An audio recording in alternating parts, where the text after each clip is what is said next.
KISA is a non-governmental organization. It's running this center. We offer services free of charge, information, advice and support to migrants and refugees in Cyprus. We do this for the last 13 years. And on a daily basis, usually we have people who come here and they ask, they explain their situation and they ask advice or information, or sometimes our support in order to secure access to their rights. Today is one of perhaps one of the strongest cases that we had recently, related to institutionalized racism. Mr. Fuad was called to the police station because somebody saw his car nearby an incident, and the Cypriot citizen reported, among others, also his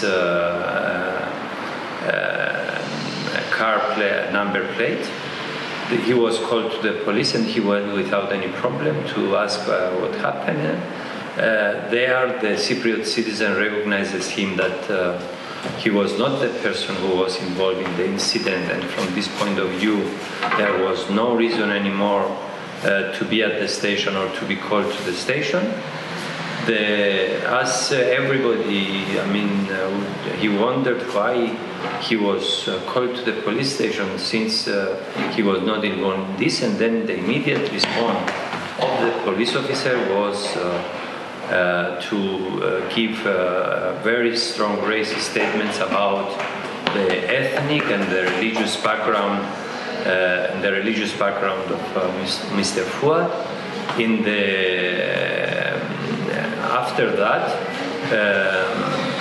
one of the police officers who initially was involved in the case started, according to him, exercising physical violence. He was beaten badly. He has very strong injuries throughout his body.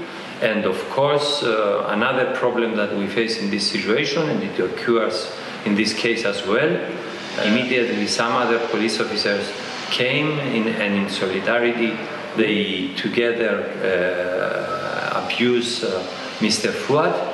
It's a tragical situation because apart from, of course, that it's a very hard experience for everybody to be treated like this by the security forces, especially when you are a person who came to this country to seek protection, to feel security, and because you run away from a country where there is conflict and you are unsafe and you feel fear about your safety.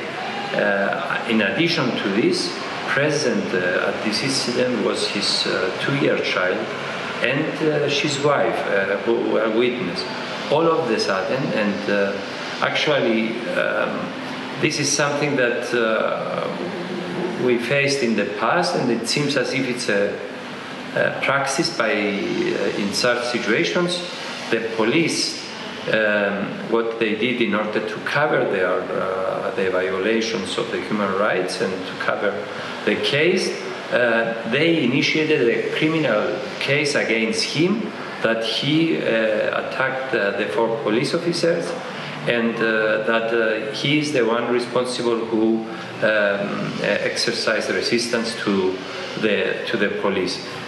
This has happened in the past several times, and it's really very difficult when you are in the court and you have a number of police officers on the other side that they are willing to testify and tell lies to the court about an incident that is your word against the word of 4 or 5 police officers. So we had in the past people that they, at the end of the day, not only they were abused by the police, but they also were convicted and they were sentenced because the police was set up a case against them at the court as well. This is what happened actually at this case as well. I don't think that the police will manage to persuade the court about their opinion about this case and about their position, what happened to this case. But if a person in a vulnerable situation does not have the appropriate legal support, doesn't have a good lawyer and is alone, it might happen that you end up over and above imprisoned in such a situation. شو أنا عملت؟ الشخص قال مش أنا الحرامي. يعني المفروض الضابط بيعتذر لي إحنا آسفين إن إحنا قلنا كده، لكن بيعمل العكس. قطع الورق بتاعي، تف على وشي، ضربني، كلبشني، شرخ إيدي، حصل في إيدي شرخ، عورني في جنبي وتعورات جامدة. دي الموضوع ده من السبت، إحنا حوالي بتاع فترة أهي بقالنا بتاع 4-5 أيام، كانت أقوى من كده بكتير جدا جدا. يعني ده إن أنا نايم في الأرض الجزم بيدوس ولا كأن واحد بيضرب. يعني لو واحد بيضرب حيوان هيقول حرام، لكن كان في قلبهم نزع منهم الرحمة. يعني كانوا بيضربوا بلا رحمة، ما عندهمش رحمة خالص، كأنهم بيضربوا واحد إرهابي. أنا نفسي جالي انزهاد. ده أنا بعرف إن هنا في أوروبا، أو بعرف هنا في قبرص عامة، إن يعني المفروض نبقى إحنا في حماية. يعني المفروض مفيش ضرب. هما بيقولوا على الدول العربية بتضرب وتعمل وتشتم والحاجات دي، طب ما هنا أقوى من كده. The police officers in Cyprus, they behave like this because they have the feeling that this is accepted. This is accepted by the leadership of the police, and this is accepted by the society. And this is accepted by politicians. If the message given to them is that there is zero tolerance for such a behavior, I'm sure that we are not going to diminish completely this phenomenon, but at least we are going to keep it at a level that we say that the country is a democratic country and a country that respects the human rights of the people.